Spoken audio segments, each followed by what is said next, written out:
তুমি তো অনেক ক্লান্ত আজ আমি তোমার মাথায় তেল মালিশ করে দেই চাচি বলল নরম গলায়। তার হাত যখন আমার চুলে আলতো করে ঘুরছিল আমার গায়ে এক অন্যরকম অনুভূতি হচ্ছিল। কিছুক্ষণ পর তার হাত আমার পিঠের দিকে নামল। পূজা চাচি সবসময় নিজের কাজে ব্যস্ত থাকত, তাই আমার জন্য এমন কিছু করার সুযোগ খুব একটা পেত না, কিন্তু সেদিন রাতে চাচি নিজের হাতে আমার মাথায় তেল মালিশ করছিল। মালিশ করতে করতে কখন যে ঘুমিয়ে পড়ে বললাম টের পাইনি। সকালে ঘুম ভেঙে দেখি আমার শার্ট নেই আর সে আমার পায়ের কাছে শুয়ে ঘুমিয়ে আছে। ওকে এভাবে দেখে মনটা ভরে গেল। তারপর যখন চাচি ঘুম থেকে উঠল তখন যখন আমার বাবা মা বিদেশে চলে গেলেন তখন আমার জীবনে একটি নতুন অধ্যায় শুরু হলো। মা বাবা আমার যত্ন নেওয়ার জন্য আমার চাচিকে আমাদের বাড়িতে থাকতে বললেন। চাচি, যার নাম পূজা, বয়সে প্রায় ৪০ এর কাছাকাছি ছিলেন। বয়স হলেও তার ব্যক্তিত্ব ও রুচিশীলতা ছিল মনোমুগ্ধকর। তার চালচলন, হাসি আর কথার ধরন সবকিছুই একেবারে আকর্ষণীয় ছিল। আমি তার দিকে মুগ্ধ হয়ে তাকিয়ে থাকতাম। সত্যি বলতে চাচি ছিলেন সত্যিই আকর্ষণীয়। তার মুখে সবসময় এক ধরনের অদ্ভুত হাসি লেগেই থাকত, আর চাচি যে আমার যত্ন নিতেন তা এক কথায় ছিল ভীষণ আলাদা। আমার প্রতি তার এমন একটি ভাবনা ছিল যেন আমি এখনও সেই ছোট্ট শিশু যে প্রতিটি প্রয়োজনের জন্য অন্যের উপর নির্ভরশীল। তিনি আমার খাবার দাবার থেকে পোশাক পরিচ্ছদ সবকিছুতেই নজর রাখতেন, যেন আমার প্রতিটি ছোট বড় দায়িত্ব তারই উপর। অনেক সময় তার এই অতিরিক্ত যত্ন আমার মনে প্রশ্ন জাগাত, কিন্তু সত্যি বলতে এর মধ্যে এক ধরনের স্বস্তি খুঁজে পেতাম। সকালে তিনি যখন আমাকে গোসল করার কথা বলতেন তার কণ্ঠে এক আলাদা ভাব থাকত। বারবার তিনি নিজেই আমাকে গোসল করাতে চাইতেন, যেন বুঝতেই চাইতেন না যে আমি এখন বড় হয়েছি। বন্ধুরা, আজকের গল্পটা অনেক বেশি স্পেশাল, তাই কেউ মিস করো না। আর গল্পগুলো ভালো লাগলে ভিডিওটি লাইক, শেয়ার এবং চ্যানেলটি সাবস্ক্রাইব করো প্লিজ। একদিন চাচি আমাকে বললেন, তুমি ছোটবেলায় কতবার আমার কাঁধে উঠে খেলতে। আমি একটু লজ্জার পরে চাচিকে বললাম, চাচি আমাকে এভাবে লজ্জা দিও না। কিন্তু তিনি থামলেন না এবং গোসলের সময় আমার দিকে তাকিয়ে রইলেন। আমার নাম কুনাল আর আমার বয়স এখন ২০ বছর। ছোট থেকে শুনে আসছি যে মায়ের পরেই চাচি ঠিক মায়ের মতো। এই কথাগুলো বরাবরই আমার মনে একটা প্রশ্নের জন্ম দিত, সত্যিই কি চাচি এতটা গুরুত্বপূর্ণ? তবে কখনো ভাবিনি যে চাচি আর আমার মধ্যে এমন কিছু ঘটবে যা আমি কল্পনাও করিনি। যিনি ছোটবেলায় আমার এত যত্ন নিয়েছেন তার দৃষ্টিভঙ্গি কখন যে এতটা বদলে যাবে বুঝতেই পারিনি। একবার আমার বাবা মা ২ মাসের জন্য বিদেশে গিয়েছিলেন। মা বাড়ির দেখাশোনার জন্য একজন সহকারী পাঠিয়েছিলেন। পরদিন সকালে যখন ঘুম থেকে উঠলাম তখন হঠাৎ দরজার ঘণ্টা বাজল। যেহেতু মা বাবা বিদেশে ছিলেন তাই ভাবলাম হয়তো কেউ এসেছেন। দরজা খুলতেই সামনে দাঁড়িয়েছিলেন এক লম্বা, সুন্দরী এবং আত্মবিশ্বাসী মহিলা। তার চোখে ছিল এক ধরনের ঝলক আর তার মুখে ছিল মৃদু হাসি। তিনি হাসতে হাসতে বললেন, এই বাড়িতে একজন কাজের মহিলার দরকার ছিল, তাই না? আমি তাকে মনোযোগ দিয়ে দেখলাম এবং বললাম, হ্যাঁ, সম্ভবত আমার মা আপনাকে ডেকেছেন। তারপর তাকে বাড়ির ভেতরে নিয়ে এলাম। যখন তিনি ঘরে ঢুকলেন আমি তাকে রান্নাঘর দেখালাম। তবে তিনি এমনই অভিজ্ঞ ছিলেন যে রান্নাঘরে কি কোথায় আছে তা সঙ্গে সঙ্গেই বুঝে গেলেন, যেন আগে থেকেই এখানকার সবকিছু তার জানা। আমি ভাবলাম এটা খুবই ভালো হলো, মা নিশ্চিন্ত থাকতে পারবেন। তখনই মাকে ফোন করে জানালাম যে কাজের মহিলা এসে গেছেন। মা এটা শুনে অনেকটাই নিশ্চিন্ত হলেন। আমিও বুঝলাম এখন আর একা থাকার অনুভূতিটা থাকবে না। সারাদিনের কাজের পর সন্ধ্যায় কাজের মহিলার ছুটি দেওয়ার সময় এলো। হঠাৎ করেই তিনি আমাকে বললেন, কুনাল, সকাল থেকে তোমার সাথে আছি কিন্তু তুমি এখনও আমাকে চিনতে পারোনি। তার কথা শুনে আমি অবাক হয়ে গেলাম। আমি বললাম, আমি জানি আপনি বাড়ির কাজে সহায়তা করতে এসেছেন, তবে আর কি পরিচয় আছে আপনার? তিনি হাসতে হাসতে বললেন, আমি এ বাড়িতে কাজের মহিলা হিসেবে এসেছি বটে, কিন্তু আগে আমাকে তুমি পূজা চাচি বলে ডাকতে। আমার নাম পূজা, তোমার ছোটবেলা থেকেই আমি তোমার দেখাশোনা করেছি। আমি বিস্মিত হয়ে বললাম, আমার জানা ছিল না যে পূজা চাচি আমার জন্য এসেছেন। মানুষ যখন বড় হয় তখন শৈশবের অনেক কিছু ভুলে যায়। আমারও তাই হয়েছে। পূজা চাচি এই কথা বলতেই তিনি আমার হাত নিজের হাতে নিলেন আর তার স্পর্শে মায়ের মতোই এক ধরনের স্নেহ অনুভব করলাম। আমার মনে অদ্ভুত এক আনন্দের ঢেউ বয়ে গেল। আমি তাকে বললাম, এত বছর পর আপনাকে দেখে সত্যিই আমি খুব খুশি হয়েছি। সন্ধ্যা প্রায় ৬টা বাজে, তাই তাকে বললাম, আজকের কাজ শেষ, এখন আপনি বিশ্রাম নিতে পারেন, কাল সময়মতো চলে আসবেন। তখন তিনি বললেন, কুনাল, আমার নিজের থাকার জন্য কোনো বাড়ি নেই। তুমি যদি আমার বেতনের কিছুটা কমাও তাও সমস্যা নেই, তবে যদি তোমাদের বাড়িতে একটি ঘরে থাকতে পারি তাহলে ভালো হয়। আমি সঙ্গে সঙ্গে মাকে ফোন করে সব জানালাম। মা বললেন, আমাদের বাড়িতে তো একটি ঘর খালি আছে, ওটা তাকে দিয়ে দাও। ও থাকলে তোমার কোনো প্রয়োজন মুহূর্তেই পূরণ করবে, তোমার ছোটখাটো কাজে সাহায্য করবে। মায়ের কথা শুনে আমি তাকে সেই ঘরটি থাকার জন্য দিলাম। তিনি সাথে কোনো পোশাক আনেননি, তাই মায়ের কিছু পুরনো শাড়ি তাকে দিলাম এবং মায়ের ঘরেই পোশাক পাল্টানোর কথা বললাম। আমি বাইরে চলে এলাম। প্রায় ১-০ মিনিট পরে আমি মায়ের ঘরে গেলাম, কারণ আমার ফোনের চার্জার দরকার ছিল। তবে ভুলে গিয়েছিলাম যে চাচি তখন ঘরেই ছিলেন। আমি দেখলাম চাচি যে পূজাকে পুলিশের হাতে তুলে দেবেন, তবে আমার যমজ ভাইদের জন্য তাকে ক্ষমা করলেন।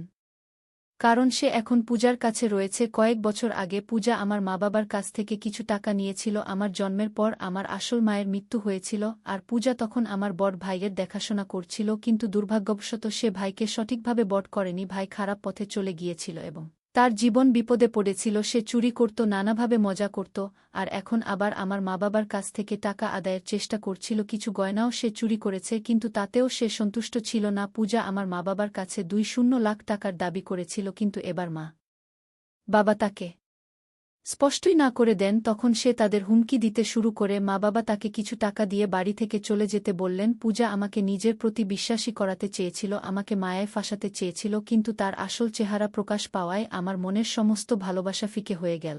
কয়েক বছর আগে আমার মা-বাবা আমাকে দত্তক নেয়ার জন্য পূজাকে টাকা দিয়েছিলেন, কিন্তু সেই টাকা পূজা সঠিকভাবে ব্যবহার করতে পারেনি। সে আমার বড় ভাইকেও সঠিকভাবে বড় করতে পারেনি। যদি সময় মতো সে সেই টাকার মূল্য দিত এবং সঠিক যত্ন নিত, তাহলে হয়তো আজ আমার বড় ভাই ভালো পথে থাকত। কিন্তু পূজা না তাকে সঠিক শিক্ষা দিয়েছে, না তাকে সঠিক দিশা দেখিয়েছে। তাই মা-বাবা তাকে আমাদের জীবন থেকে দূরে সরিয়ে দেন এবং আমার বড় ভাইকেও দত্তক নেন, তাকে নিজের সন্তানের মতো বড় করেন। আমি আমার মা-বাবার প্রতি অত্যন্ত কৃতজ্ঞ, যারা আমাকে এবং আমার ভাইকে এত সুন্দর জীবন দিয়েছেন। যদি সময়মতো পূজার আসল চেহারা না জানতাম, তাহলে হয়তো তার মায়ের জালে পড়ে জীবনটা নষ্ট হয়ে যেত। কিছু মানুষ অর্থের লোভে সম্পর্কের মর্যাদা ভুলে যায়। সম্পর্কের মর্যাদা এবং সম্মান বজায় রাখা আমাদের জীবনের অন্যতম গুরুত্বপূর্ণ ও মূল্যবান নীতি।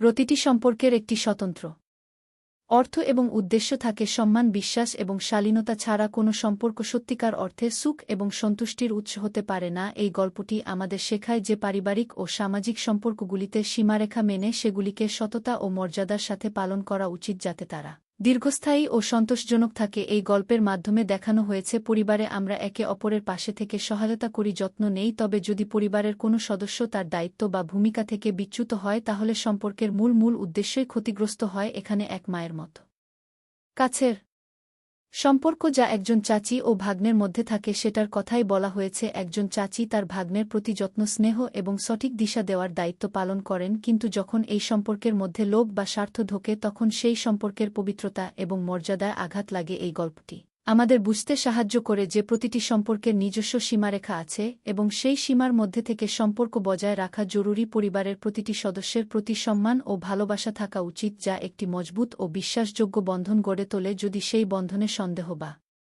অবিশ্বাস আসে, তবে সম্পর্কটি ভেঙে যাওয়ার পথে চলে যায়। তাই প্রতিটি সম্পর্ককে তার সঠিক স্থানে রাখা প্রয়োজন, যাতে পরিবারের প্রতিটি সদস্য নিরাপদ ও মর্যাদাপূর্ণ বোধ করে। এছাড়াও যখন আমরা কোনো সম্পর্কে থাকি, তখন আমাদের ভাবনা, অনুভূতি এবং কাজগুলিতে স্বচ্ছতা থাকা জরুরি। যদি কোনো সম্পর্ক স্বার্থ, লোভ বা অন্য কোনো খারাপ উদ্দেশ্যে পরিচালিত হয়, তবে সেটি কখনোই সঠিক পথে এগোতে পারে না। এই গল্পটি আমাদের শেখায় যে সম্পর্কগুলি শুধুমাত্র বাইরে নয়, আমাদের নিজেদের মধ্যে মূল্যায়নের প্রভাব ফেলে। যখন আমরা সম্পর্কের মর্যাদা ও নীতিমালা লঙ্ঘন করি, তখন তা শুধু আমাদের সমাজে নয়, আমাদের নিজেদের কাছেও অপমানজনক হয়। তাই প্রতিটি সম্পর্ককে সম্মান এবং দায়িত্ববোধ দিয়ে পালন করা উচিত। এই গল্পে চাচির চরিত্র এমন এক আদর্শ প্রতীক, যা দেখায় কিভাবে সম্পর্কের যত্ন নেওয়া এবং তাদের সম্মান বজায় রাখা আমাদের কর্তব্য। যেভাবে তিনি তার ভাগ্নাকে যত্ন সহকারে কাছে টেনেছেন এবং তার দায়িত্ব নিয়েছেন, তা নিঃসন্দেহে প্রশংসনীয়। তবে যদি কোনো সম্পর্কের মধ্যে আবেগজনিত দ্বন্দ্ব দেখা দেয়, তখন উচিত সেই সমস্যার যথাযথ সমাধান খুঁজে বের করা, তা ভুল ভাবনায় প্রভাবিত না হয়ে। এই গল্পের আবেগময় দ্বন্দ্ব আমাদের বোঝায় যে